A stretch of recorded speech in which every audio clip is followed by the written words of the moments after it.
It was the first day of fourth grade, and the students were happy to have Miss Hiatt back as their teacher. Miss Hiatt was excited to see them after a long summer. She told the students that they will be having a student teacher, Miss Ramos, who was excited to teach them about the unlawful deportation of Mexican Americans, a topic she learned in college. In the 1930s, during the Great Depression, a time when the United States was going through a major financial crisis, the government was forced to make budget cuts, which impacted millions of people.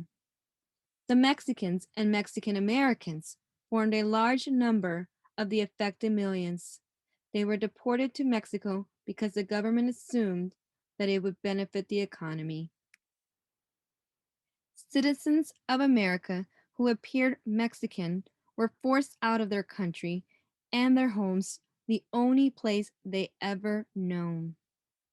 60% of the number of deported people were Mexican American citizens who had never lived a day in Mexico. Some of them could not even speak Spanish. This rendered many of them homeless in Mexico. The students found the topic about the unlawful deportation very interesting because many of them had a Mexican background and were shocked at the reality being taught to them. They also realized that this knowledge was not found in textbooks or in school curriculums. Miss Ramos made them research online and listen to personal stories to gain knowledge on the topic.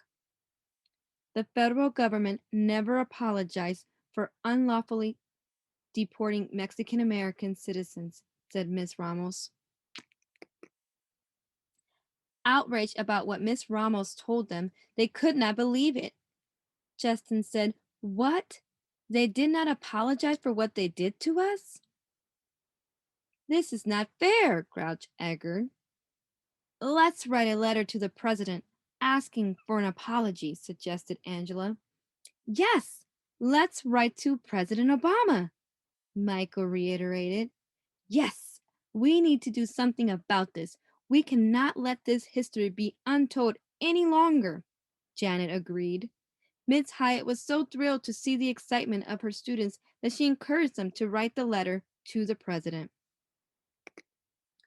A few weeks later, the students finally received a response from the president.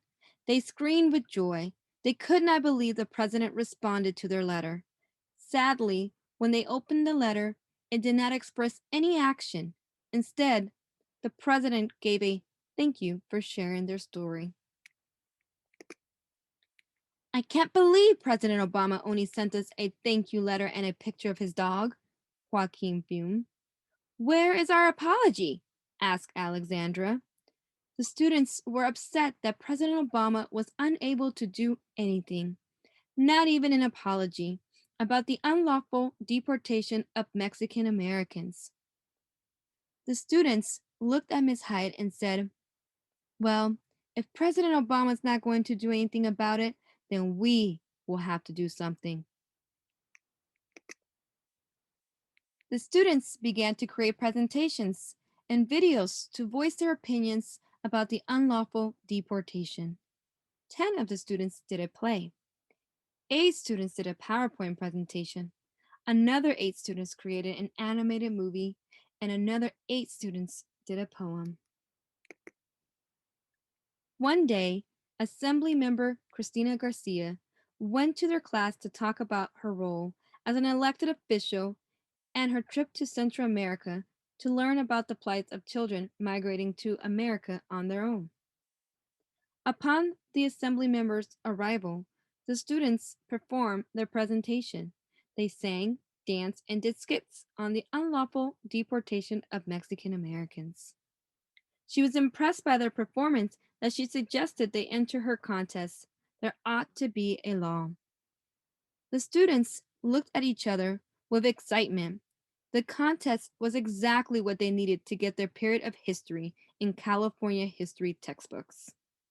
Miss Hyatt looked at their students and said, "Let's do it. Let's make this a law." The students shouted with joy. The contest had a lot of participants, but ultimately, Assemblymember Cristina Garcia announced the students as the winner. She said, "This is amazing. I think everyone should have the knowledge of the unlawful Mexican deportation. Let's make it a law." The students could not believe it.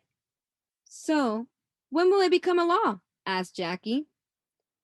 Assemblymember Cristina Garcia responded, "Well, it's going to take a while because there's a few steps to take before making it a law. A bill has to pass through both the Senate and the Assembly before the governor can sign it into law." The next day, Assemblymember Cristina Garcia submitted the idea and it became a bill called AB 146, Social Sciences, Deportations to Mexico. The bill was first heard by the Assembly Committee on Education, a group of representatives whose duties are to vote on bills regarding education. Ms. Hiatt and her students went to Sacramento, California, traveling 390 miles on a bus to testify in front of the Education Committee. The students wanted to share their concerns and reasons why the topic was important. This era should be as important as many other movements marked in our textbooks today. Isn't the Mexican Repatriation as important as the Chinese Exclusion Act, as the Japanese relocation, as the Bracero program, and as the Indian Removal Act? Members of the committee listened to the students' testimonies and were impressed by the passion shown by the students as they spoke about the injustice of the unlawful deportation. Impressed by their testimonies, all the members voted in favor of AB 146. The students were thrilled. They shouted with pride. The bill passed the Appropriations Committee, then moved to the Assembly floor for all the Assembly members to vote on. It passed with 62 to 9 votes. AB 146 moved to the Senate. In the Senate, the bill passed the Education Committee, Appropriation Committee, and moved to the Senate floor. The bill passed with a 62 to 10 vote. AB 146 was officially signed into law by Governor Jerry Brown, and it officially became a law in the state of California. The students who worked hard to tell the untold story about the unlawful deportations were able to bring back history for all students in today's society to learn about it. As of 2016, it is a law in California to encourage teachers to develop activities and provide content, background, and resources to assist in teaching students about deportation. However, the federal government still has not given an apology. Nicole Sandoval, a former student from Bell Gardens Elementary School.